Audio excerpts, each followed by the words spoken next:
ఆలోచించకు. 3 నెలలు తిరక్క ముందే దీని కడుపులో కాయో పండో పడుతుంది. లేకపోతే దీనికి మొగుడు కన్నా ఆ మారుతిరావే ముఖ్యమైపోయాడు.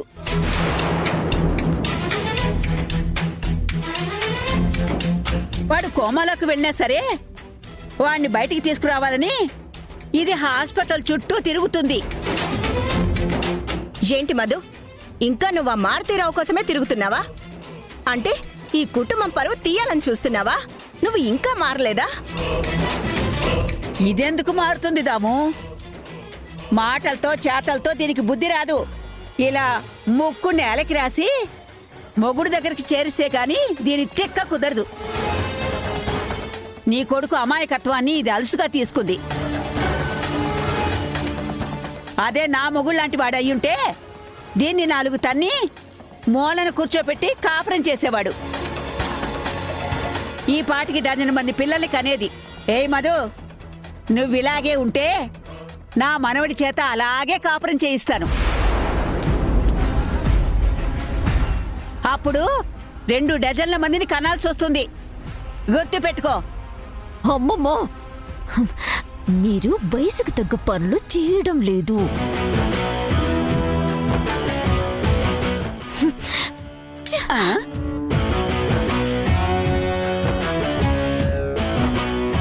అత్తయ్య, ఏంటత్తయ్య ఇదంతా?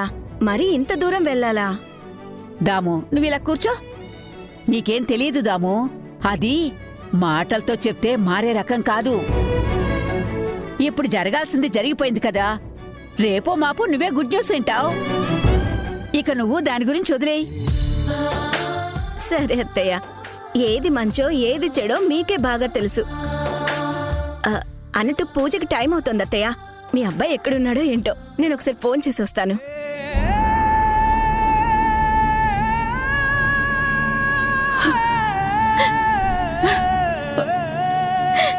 రానివాడి కోసం ఎంతగా ఎదురు చూస్తున్నావు దాము.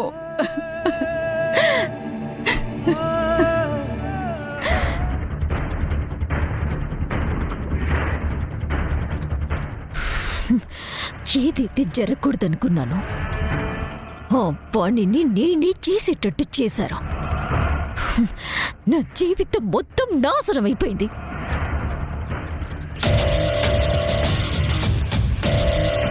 తెల్లారితే నీ లైఫ్ ఏమవుతుందో నీకే తెలియదు మధు. తెల్లారితే నీ జీవితం తెల్లారిపోతుందని సింధు సింపుల్గా చెప్తుంది. సింధుతో పెట్టుకోకు.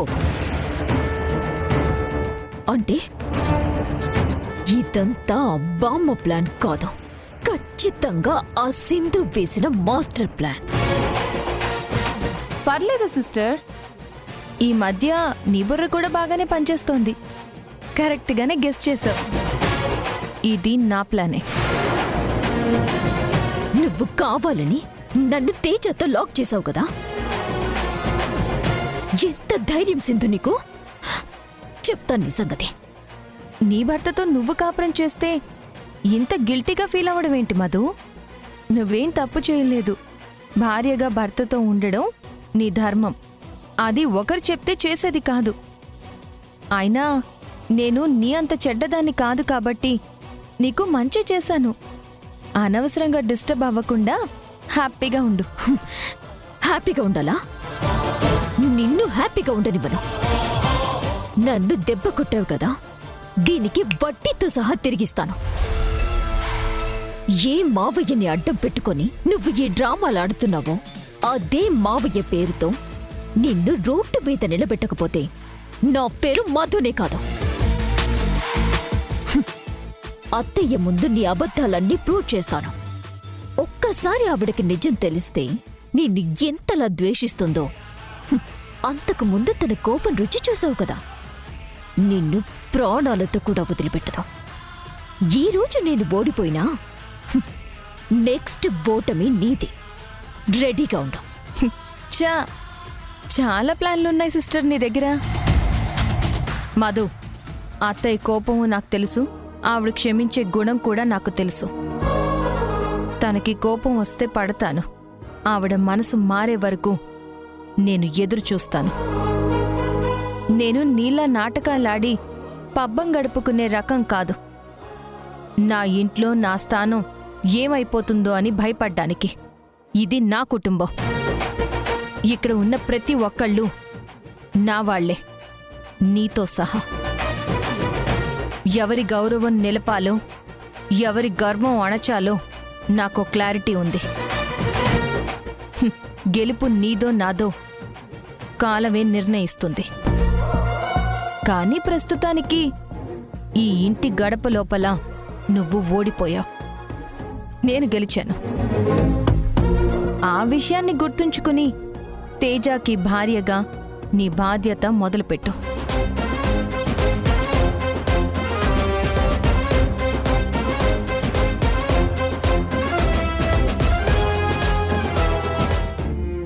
అమ్మా సింధు, భూమి పూజకి టైం అవుతుంది.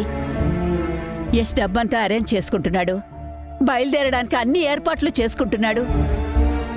ఇప్పుడు చంద్ర రాడన్న విషయం వాడికి ఎలా చెప్తావు? చంద్ర రాకపోతే దమయంతి ఖచ్చితంగా గొడవ చేస్తుంది. ఏం జరుగుతుందో ఏమోనని నాకు చాలా భయంగా ఉందమ్మా. అమ్మా వెళ్దామా? అక్కడ భూమి పూజ దగ్గర అందరూ వెయిట్ చేస్తున్నారు. నాన్న కూడా అక్కడికే వస్తానన్నారు. కంగారు పడకు భాగ్యం. ఇప్పుడు అత్తయ్య ఫోన్ రింగ్ అవుతుంది. రే యష్, వెళ్దామా? రే, మీ నాన్న ఫోన్ చేస్తున్నాడు, అక్కడికి వచ్చేసుంటాడు. మాట్లాడమ్మా. హలో చంద్ర, నువ్వు వచ్చేసావా? మేం కూడా బయలుదేరుతున్నాం. దాము, నేను చెప్పేది విను. నాకు రావడం కుదరదు.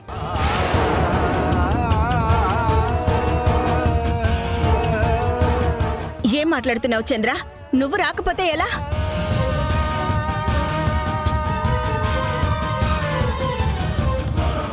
దాము, అర్థం చేసుకో. ఇక్కడ పని ఇంకా పూర్తి కాలేదు, లేదంటే రాకుండా ఉంటానా? ఇవన్నీ నాతో కాదు, యష్తో మాట్లాడు.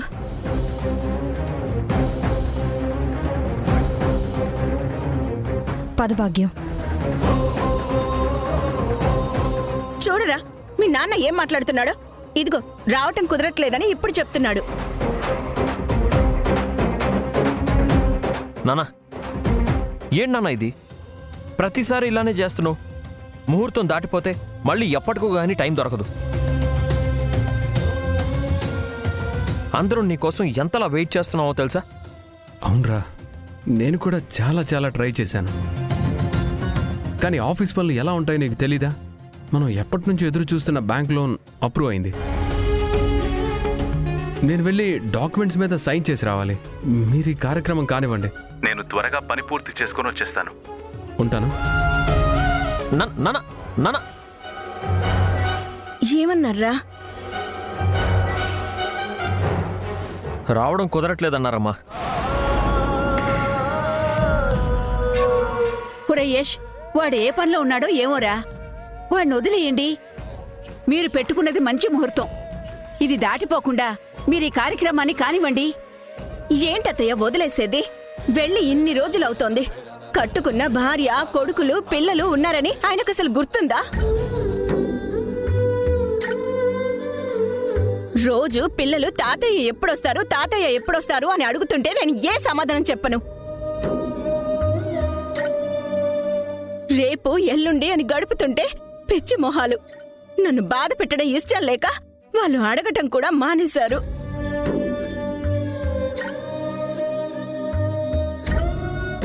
అయినా భూమి పూజ కార్యక్రమం రాత్రికి రాత్రే చెప్పింది కాదు కదా. యష్ ముందు నుంచి చెప్తూనే ఉన్నాడు. రాత్రి కూడా వస్తానన్న మనిషి పొద్దున్నకి ఫోన్ చేసి సంతకాలు గింతకాలు అంటే నాకు నమ్మకం కుదరటం లేదు అత్తయ్య.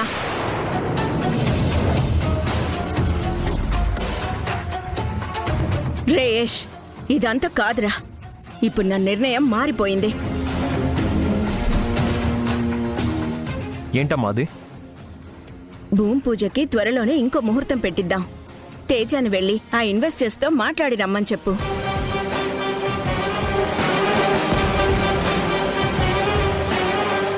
ఇప్పుడే మనం ఢిల్లీకి వెళ్ళి మీ నాన్నని కలవాలి. నువ్వు వెంటనే ఫ్లైట్ టికెట్స్ బుక్ చేయరా. ఫ్లైట్ టికెట్స్ బుక్ చేయరా. ఫ్లైట్ టికెట్స్ బుక్ చేయరా.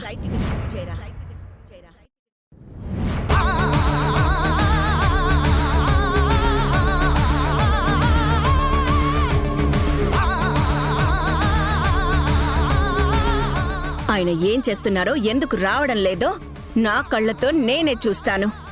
మనం ఇప్పుడే బయలుదేరాలి.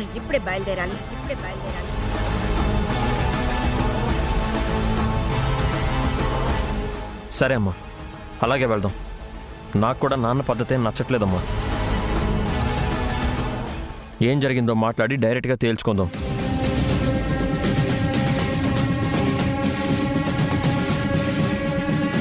తేజ, ఇవి తీసుకొని నువ్వు సైట్కి వెళ్ళు. కొన్ని కారణాల వల్ల ఈరోజు ప్రోగ్రాం పోస్ట్పోన్ అయింది అని చెప్పు.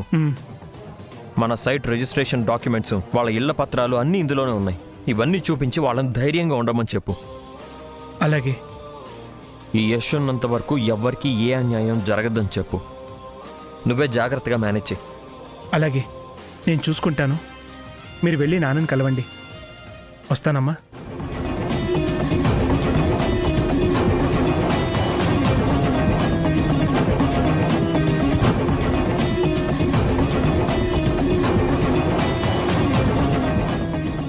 నేను వెళ్ళి ఫ్లైట్ టికెట్స్ బుక్ చేస్తాను, నువ్వు రెడీ అవ్వమ్మా.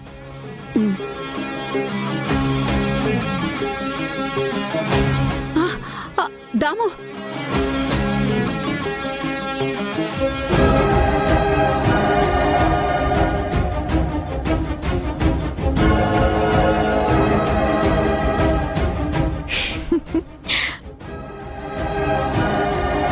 సింధు, ఇప్పుడు ఎలా మేనేజ్ చేస్తావో చెయ్యి.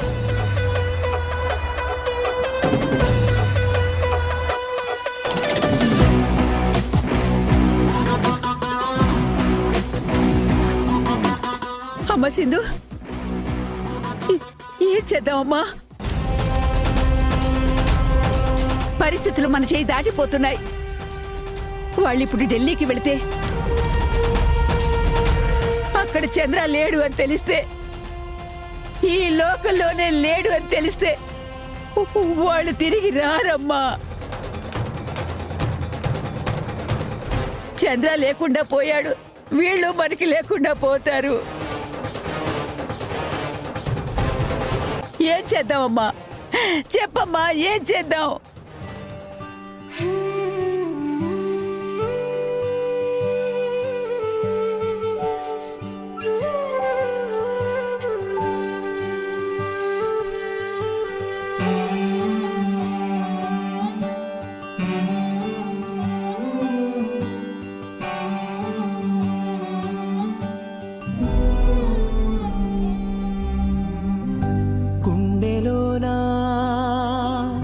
సవ్వడుందే గొంతులోనా ప్రాణముందే.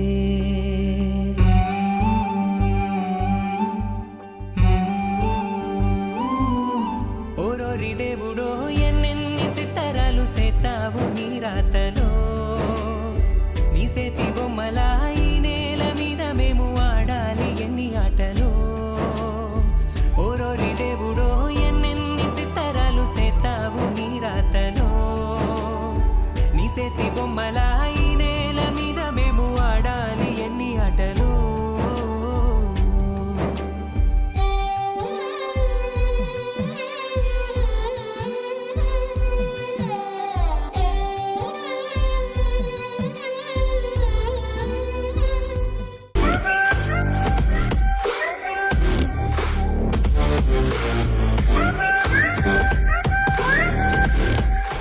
అంటే అంతా అయిపోయిందా మధు? ఏటైపోయింది? నువ్వు ఉండవయ్యా మారుతీరావు. తలుచుకోవడానికే కష్టమైన విషయాన్ని నువ్వు విడమర్చి చెప్పమంటే ఎలా?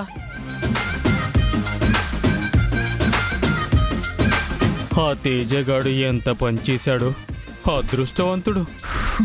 ఏంటి? ఎంతైనా నాకు చాలా అన్యాయం జరిగిపోయింది మధు. మీకే అన్యాయం జరిగింది? నీకు జరిగితే నాకు జరిగినట్టు కాదా? దీనికి నేను చింతిస్తున్నాను, ఖండిస్తున్నాను కూడా. చింతించడం ఏంటి, ఖండించడం ఏంటి? ఇదిగో పొలిటీషియన్, నీ భాష నీ ప్రాస ఇక్కడ వాడుకు. ఇప్పటికే వాళ్ళు చేసింది సహించలేక నాకు చాలా ఇబ్బందిగా ఉంది. పరిస్థితులు చూస్తుంటే నాతో బలవంతంగా తేజాతో కాపురం కంటిన్యూ చేయించేలా ఉన్నారు. ఆ? తేజ ఎవరు? మధు మొగుడయ్యా. మరి మొగుడుతో బలవంతంగా కాపురం చేయించడం ఏంటి? ఇష్టపడే కదా చేస్తారు. మావయ్య, నీకు చెప్పినా అర్థం కాదు. నీకు అర్థమయ్యేలా నేను చెప్పలేను. నువ్వు మాట్లాడుకో. అమ్మాయి, అసలు నేను నీకు మావయ్య ఎలా అవుతాను? మన ఇద్దరికి ఎలా బంధుత్వం? మనం బంధువులం కాదు, కానీ నువ్వు నాకు మావయ్య లాంటి వాడివి. అందుకే నేను నిన్ను మావయ్య అని పిలుస్తున్నాను. మరి మీ ఇద్దరికి ఉన్న సంబంధం ఏంటి?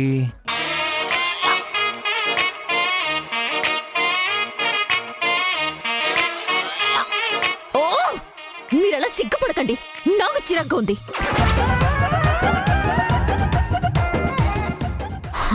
ఆ బంగారం ఏదో దొరికితే ఇక్కడి నుంచి పారిపోతాం అనుకున్నాను. ఎలా ఇరుక్కుపోతాననుకోలేదు. ఏంటి, బంగారం తీసుకుని పారిపోదాం అనుకున్నావా? అంటే నువ్వు దొంగవా? మావయ్య, అసలు ఇంట్లో ఏం జరుగుతుందో నాకు అర్థం కావడం లేదు. నీ గోలేంటి మావయ్య? మీ ఇంట్లో ఏం జరుగుతుందో నాకెందుకమ్మా? నా గదిలోనే ఏం జరుగుతుందో నాకు అర్థం కావడం లేదు. మీరిద్దరూ రోజూ వస్తారు, ఏటేటో మాట్లాడుకుంటారు. తెలుగులోనే మాట్లాడుకున్నా ఒక్క ముక్క కూడా అర్థం కాకుండా మాట్లాడడం ఎక్కడ నేర్చుకున్నారు మీరు? ఆ, అంతా నీ వల్లే. నేనేడు చేశాను? మావయ్య, నువ్వు కోమలోకి వెళ్ళకపోతే మాకి గతి పట్టేది కాదు. ఏంటి, నేను కోమగలేనా? అదే ఊరు? ఎక్కడుంటది? అయ్యో మావయ్య, మీరు కూడా నాతో పాటు కోమకు వచ్చారా?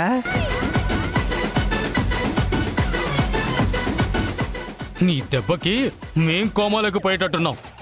నువ్వు గమ్మునుండయ్యా మారుతీరావు. ఇదిగో, నా గదిలోకి వచ్చి నా చెరువు పక్క ఉంటూ మీ ఇద్దరు నా బుర్ర తింటూ పైగా నన్నే గమ్మున ఉండమంటారా? వెళ్ళండి, ముందు మీరిద్దరు ఇక్కడ నుండి బయటికి వెళ్ళండి. వెళ్ళండి, మీరిద్దరు ఎక్కడుండి. రేపటి నుండి మీరు ఏం మాట్లాడుకున్నా గది బయటే మాట్లాడుకోండి. ఏమయ్యా, నీ వయసుకి తన వయసుకి సంబంధమే లేదు. తనేమో మొగుడుతో సంసారం చేశాను అని బాధపడుతుంది, నువ్వేమో అంతకంటే ఎక్కువగా ఏడుస్తున్నావు. మీరిద్దరూ ఏదో తేడాగా ఉన్నారు. నన్నేమో మామయ్య కాని మామయ్య అంటున్నావు. మరి ఈడు నీకు మొగుడు మావయ్య, సరే, మీరిద్దరు ఏంటైతే నాకెందుకు కానీ బయటపడే. డాక్టర్ గారు, డాక్టర్ గారు, వీళ్ళెవరో నాకు తెలదండి. దయచేసి వాళ్ళని నా గదిలోకి రానివ్వకండి. వీళ్ళు మాట్లాడే మాటలు వింటుంటే నా చెవుల్లోంచే కాదు, నవనాడుల్లోంచి రక్తం వచ్చేలా ఉంది. వీళ్ళిద్దరిని పంపించండి ప్లీజ్. పేషెంట్ని డిస్టర్బ్ చేయకండి. దయచేసి బయటికి వెళ్ళండి ప్లీజ్. ప్లీజ్ సార్, మీరు నన్ను వదలండి. పద మధు.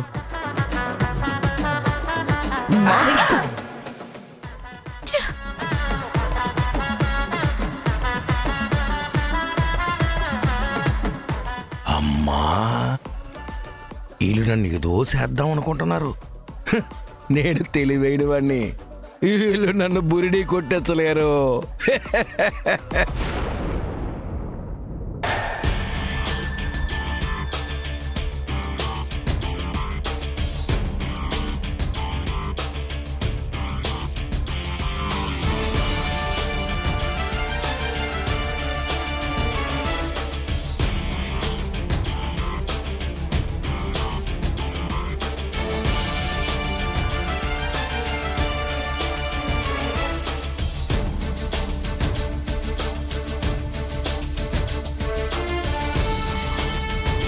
చిందు, ఇప్పుడేం చేద్దావే? సడన్ గా దాము ఢిల్లీ వెళుతుందని నేను కూడా ఊహించలేదు. అదే అర్థం కావడం లేదు భాగ్యం. అత్తయ్య ఢిల్లీ వెళ్దాం అన్నప్పుడు నా కాళ్ళు చేతులు ఆడలేదు. అది తలుచుకుంటేనే నాకు గుండె ఆగిపోయినంత పని అవుతుంది.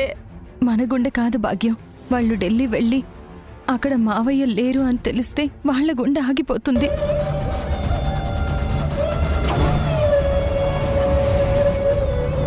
ఇన్నాళ్ళు దమయంతి ఏమైపోతుందో, యశ్ ఏమైపోతాడోనని నువ్వు దాచిపెట్టిన నిజం. అమ్మో, వాళ్ళకి తెలిస్తే ఏమైనా ఉందా? అక్కడ కుప్ప కూలిపోతారే.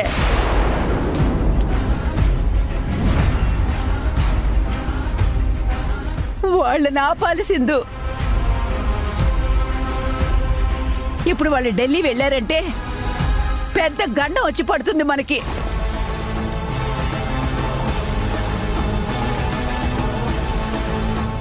ఏదో ఒకటి చేసి వాళ్ళని ఆపవే.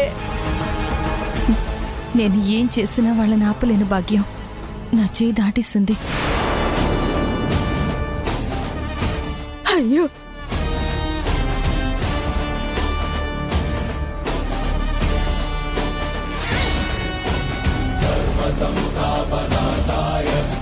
యష్, టైం అవుతుంది, నువ్వు త్వరగా రా. మా అమ్మకి ఎలా చెప్పాలో నేను అలా చెప్పుకుంటాను. ఆ కళ్ళల్లో నీళ్ళేంటి? ఈ అమ్మతో చెప్పరా? హ?